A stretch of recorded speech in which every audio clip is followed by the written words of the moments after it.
ಇವತ್ತು ನನ್ನ ಜನನ ಸ್ಥಳವಾದ ಗುಟ್ಲೂರು ಗ್ರಾಮಕ್ಕೆ ಆಗಮಿಸಿರ್ತೀನಿ. ಪ್ರೀತಿಯಿಂದ ಈ ಗ್ರಾಮಸ್ಥರ ಎಲ್ಲ ಒಂದು ಉಡುಗೊರೆಗಳನ್ನು ಅವರ ಒಂದು ಸನ್ಮಾನವನ್ನು ಸ್ವೀಕರಿಸಿ ನಿಜವಾಗ್ಲೂ ಕೂಡ ನನಗೆ ತುಂಬ ಸಂತೋಷ ಆಗಿದೆ. ಪ್ರತಿಯೊಬ್ಬ ವ್ಯಕ್ತಿಯ ಜೀವನದಲ್ಲೂ ಕೂಡ ಸುವರ್ಣಾಕ್ಷರಗಳಲ್ಲಿ ಬರೆದಿಡಬೇಕಾದಂಥ ದಿನಗಳು ಕೆಲವೇ ಇರ್ತವೆ. ನನ್ನ ಒಂದು ಜೀವನದಲ್ಲಿ ಆ ಒಂದು ದಿನ ಇದು ಅಂತ ಹೇಳೋದಕ್ಕೆ ನಾನು ನಿಜವಾಗ್ಲೂ ಕೂಡ ಇಷ್ಟಪಡ್ತೀನಿ.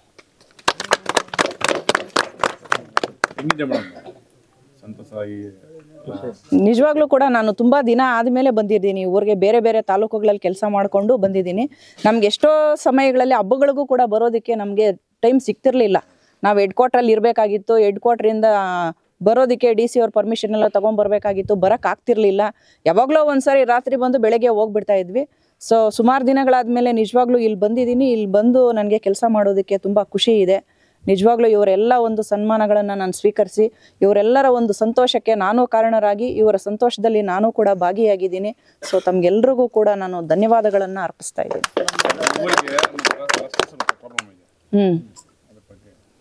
ಇಲ್ಲ, ಕೆಲವೊಂದು ಸರ್ವೆ ನಂಬರ್ಗಳು ನನ್ನ ಗಮನಕ್ಕೆ ಬಂದಿದೆ ಈಗ ಆಲ್ರೆಡಿ. ಸೊ ಅದನ್ನೆಲ್ಲ ಕೂಡ ನಿಜವಾಗ್ಲೂ ಎಲ್ಲ ಒಂದು ನನ್ನ ಪ್ರಯತ್ನ ಮೀರಿ ನಾನು ಅದನ್ನು ಸೆಟ್ರೇಟ್ ಮಾಡೋದಕ್ಕೆ ಇದು ಮಾಡ್ತೀನಿ. ನಿಜವಾಗ್ಲೂ ನಾನು ಇದನ್ನು ಎಕ್ಸ್ಪೆಕ್ಟ್ ಮಾಡಿರಲಿಲ್ಲ. ಅನ್ಎಕ್ಸ್ಪೆಕ್ಟೆಡ್ ಆಗೇ ಬಂದಿದ್ದು ಇದು.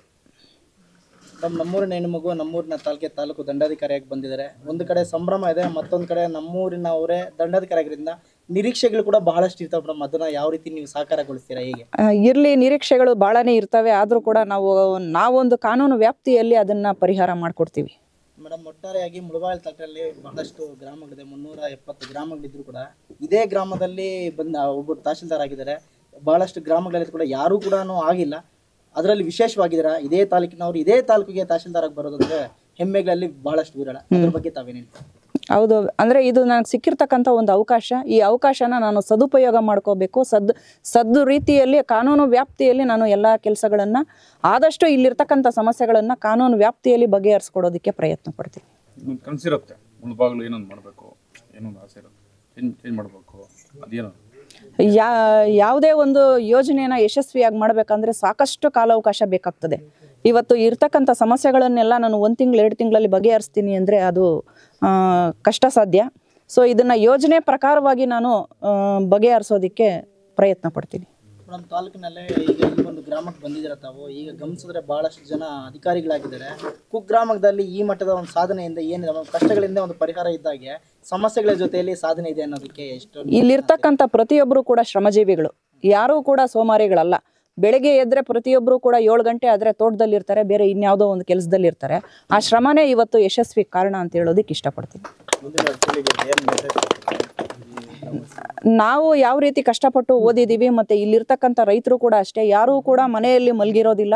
ಬೆಳಿಗ್ಗೆ 6:30 ಸೂರ್ಯ ಹುಟ್ಟದ ಅಂತಂದರೆ ಎಲ್ಲರೂ ತೋಟಗಳಲ್ಲಿ ಕೆಲಸ ಮಾಡ್ತಾ ಇರ್ತಾರೆ. ಸೊ ಅದೇ ಕಂಟಿನ್ಯೂ ಆಗಬೇಕು, ಅದೇ ಒಂದು ಶ್ರಮ, ಅದೇ ಒಂದು ಪ್ರಯತ್ನ ಇರಬೇಕು. ಅವರಿಗೆ ನಿಜವಾಗ್ಲೂ ಕೂಡ ಯಶಸ್ಸು ಸಿಗ್ತದೆ. ಪ್ರಯತ್ನ ಮತ್ತು ಸಾಧನೆ ಇದ್ದರೆ ಯಶಸ್ಸು ಖಂಡಿತ.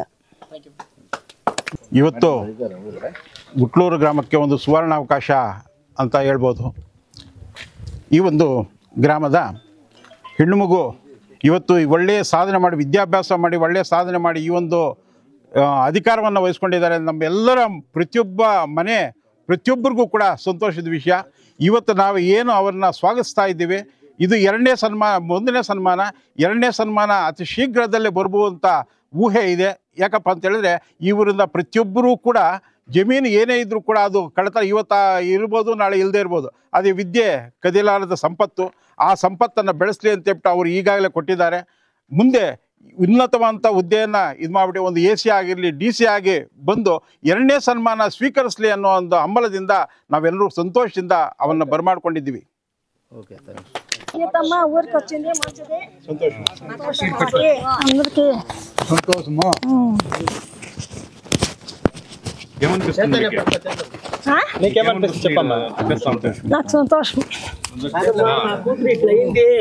కూతురు అయింది డ్యూటీ మంచి డ్యూటీ సిక్కింది సంతోషం నాకు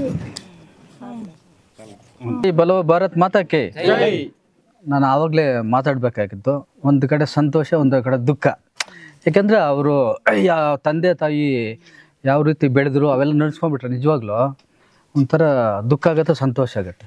ಅಷ್ಟು ಒಳ್ಳೆತನದಿಂದ ಇವತ್ತು ನಾವು ಕನ್ಸಲ್ಲಿ ಕೂಡ ಕಂಡಿಲ್ಲ. ಏನು ತಹಸೀಲ್ದಾರಾಗಿ ಬರ್ತಾರೆ ಅಂತಲ್ಲ, ಅದೆಲ್ಲ ಅವರು ಮಾಡಿರ್ತಕ್ಕಂಥ ಒಳ್ಳೆಯ ಕೆಲಸ, ಪುಣ್ಯ ಕೆಲಸಗಳಿಂದ ಇವತ್ತು ಒಬ್ಬ ಜವಾಬ್ದಾರಾದ ತಹಸೀಲ್ದಾರ್ ಅಂದರೆ ಅಷ್ಟು ಈಜಿ ಅಲ್ಲ. 350 ಹಳ್ಳಿ ರೈತರ ಸಮಸ್ಯೆಗಳನ್ನು ನೋಡಬೇಕು.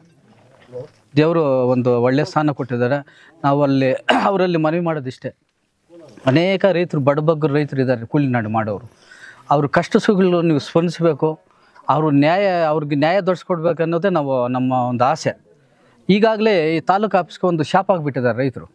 ಪಾಪ ಓಡಾಡಿ ಪಾಪ ತುಂಬ ಒಂದು ಶಾಪ್ ಆಗಿಬಿಟ್ಟಿದ್ದಾರೆ. ಆ ಶಾಪ ಮುಕ್ತ ಆಗಬೇಕಂದ್ರೆ ನಿಮ್ಮ ಕೈಯಲ್ಲಿದೆ. ಯಾಕೆಂದರೆ ದೇವರು ನಿಮ್ಗೊಂದು ಶಕ್ತಿ ಕೊಟ್ಟಿದ್ದಾನೆ. ಆ ಶಕ್ತಿಯನ್ನು ನೀವು ರೈತರಿಗೆ ಒಳ್ಳೆಯ ಕೆಲಸಗಳು ಮಾಡಬೇಕು. ನೀವು ಪ್ರಾಮಾಣಿಕ ಒಂದು ತಹಸೀಲ್ದಾರ್ ಕೆಲಸ ಮಾಡಬೇಕು ಅನ್ನೋದು ನಮ್ಮ ಒಂದು ಆಸೆ. ಮುಂದಿನ ದಿನಗಳಲ್ಲಿ ನೀವು DC ಆಗಿ ಬರಬೇಕನ್ನೋದೇ ನಮ್ಮ ಆಸೆ. ನೀವು ಒಳ್ಳೆ ಕೆಲಸ ಮಾಡ್ತೀರಂತ ನಮ್ಮ ನಂಬಿಕೆ ಇದೆ. ಯಾಕೆಂದರೆ ದೇವರು ನಿಮಗೊಂದು ಶಕ್ತಿ ಕೊಟ್ಟಿದ್ದಾನೆ. ಒಳ್ಳೆ ಕೆಲಸ ಮಾಡಲಿ ಅಂತ ಹೇಳ್ಬಿಟ್ಟು ನಾನು ಮತ್ತೊಮ್ಮೆ ನಿಮ್ಮ ಹತ್ರ ಮನವಿ ಮಾಡ್ತಾ, ಆ ದೇವರು ನಿಮ್ಗೆ ಆಯುಷ್ಯ ಆರೋಗ್ಯ ಕೊಟ್ಟು ಉತ್ತಮವಾದಂಥ ಕೆಲಸ ಮಾಡಬೇಕನ್ನೋದೇ ನಮ್ಮ ಒಂದು ಆಸೆ. ಇಷ್ಟೇ ನನ್ನ ಭಾಷಣನ ಮುಗಿಸ್ತಾ ಇದ್ದೀನಿ. ತುಂಬ ಹೃದಯದಿಂದ ನಾವು ಗ್ರಾಮಸ್ಥರು ಸುಸ್ವಾಗತವನ್ನು ಬಯಸ್ತಾ ಇದ್ದೀವಿ. ಹೀಗೆ ಇಷ್ಟೊತ್ತು ಸುದೀರ್ಘವಾಗಿ ಈ ಕಾರ್ಯಕ್ರಮ ತುಂಬ ಸೊಗಸಾಗಿ ನಮ್ಮ ಹಳ್ಳಿಯಲ್ಲಿ ನಡೀತು. ಈ ಕಾರ್ಯಕ್ರಮ ಯಶಸ್ವಿ ಮಾಡಿಕೊಟ್ಟಿದ್ದಕ್ಕೆ ತಮಗೆಲ್ರಿಗೂ ಕೂಡ ನಾನು ಧನ್ಯವಾದಗಳನ್ನು ಅರ್ಪಿಸ್ತಾ ಇದ್ದೀನಿ. ನಿಜವಾಗ್ಲೂ ಕೂಡ ನಾವು ಯಾರೂ ಊಹೆ ಮಾಡಿರಲಿಲ್ಲ. ನಾನು ಊಹೆ ಮಾಡಿದ್ದೆ. ನಾನು 5ನೇ ಕ್ಲಾಸಲ್ಲಿ ಮಗು ಓದ್ತಾ ಇರುವಾಗಲೇ ಗೀತಾ ಮೇಡಮ್ನವರು ಒಳ್ಳೆ ಉನ್ನತ ಸ್ಥಾನವನ್ನು ಅಲಂಕಾರ ಮಾಡ್ತಾರೆ ಅಂತಕ್ಕಂಥದ್ದು ನನಗೆ ಮೊದಲೇ ಗೊತ್ತಿತ್ತು. ಆ ಒಂದು ನಿಟ್ಟಿನಲ್ಲೇ ನಿಜವಾಗ್ಲೂ ಕೂಡ ನಾನು ಒಬ್ಬ ಶಿಕ್ಷಕನಾಗಿ ಗೀತಾ ಯಾವಾಗ ಬಂದು ಕೇಳಿದ್ರು ಕೂಡ ಯಾವುದೇ ಒಂದು ವಿಷಯವನ್ನು ನಾನು ರಾತ್ರಿ ವಾಲಿಬಾಲ್ ಆಡ್ಕೊಂಡು ಬರೋದೇ ತುಂಬ ಲೇಟು. 7-8 ಗಂಟೆಗೆ ಬರ್ತಾ ಇದ್ದೆ ಮನೆಗೆ. ಅದುವರೆಗೂ ಕೂಡ ನಮ್ಮ ಮನೆಯಲ್ಲಿ ಇರ್ತಾ ಇದ್ರು. ಅನೇಕ ಸಮಸ್ಯೆಗಳನ್ನು ಕೇಳ್ತಾ ಇದ್ರು. ಅಂಥ ಸಮಸ್ಯೆಗಳಿಗೆಲ್ಲ ಸ್ಪಂದಿಸಿ ನಾನು ಒಳ್ಳೆ ಉತ್ತಮವಾಗಿರ್ತಕ್ಕಂಥ ನಾನು ಇವತ್ತು ನೆನೆಸ್ಕೊಳ್ಳೋದಕ್ಕೆ ತುಂಬ ಇಷ್ಟ ಆಗ್ತದೆ ನನಗೆ. ಯಾಕೆ ಅಂತ ಹೇಳಿದ್ರೆ ಇವತ್ತು ಅಟ್ಲೀಸ್ಟ್ ನೀವು ಹೇಳ್ಕೊಟ್ಟಿದ್ದೀರಾ ಅಂತಕ್ಕಂಥ ಒಂದು ಮಾತನ್ನು ನೆನಪಿಟ್ಕೊಂಡು ನಿಜವಾಗ್ಲೂ ಕೂಡ ಈ ಒಂದು ಗ್ರಾಮದಲ್ಲಿ ಇಷ್ಟೊಂದು ಅದ್ಧೂರಿಯಾಗಿ ಕಾರ್ಯಕ್ರಮದಲ್ಲಿ ಉಪಸ್ಥಿತರಿದ್ದು ನಮ್ಮ ಒಡಲು ತುಂಬುವ ಒಂದು ಕಾರ್ಯಕ್ರಮ ಅಂತ ಹೇಳೋದಕ್ಕೆ ಇಷ್ಟಪಡ್ತೀನಿ. ಇವರು ತಮ್ಮ ಎಲ್ಲರ ಪರವಾಗಿ ಅಂದರೆ ಊರಿನ ಒಂದು 3 ಊರುಗಳ ಗ್ರಾಮಸ್ಥರ ಒಂದು ಸ್ವಾಗತವನ್ನು ಬಯಸಿ ಎಲ್ಲರ ಅಭಿನಂದನೆಗಳನ್ನು ಕೂಡ ಅವರು ಪಡ್ಕೊಂಡಿದ್ದಾರೆ. ಅವರಿಗೆ ತುಂಬ ಹೃದಯದಿಂದ ನಾನು ಮತ್ತೊಮ್ಮೆ ಅಭಿನಂದನೆಗಳನ್ನು ತಿಳಿಸಿ ಈ ಕಾರ್ಯಕ್ರಮವನ್ನು ಮುಕ್ತಾಯ ಮಾಡ್ತಾ ಇದ್ದೀವಿ. ಜೈ ಹಿಂದ್, ಜೈ ಕರ್ನಾಟಕ.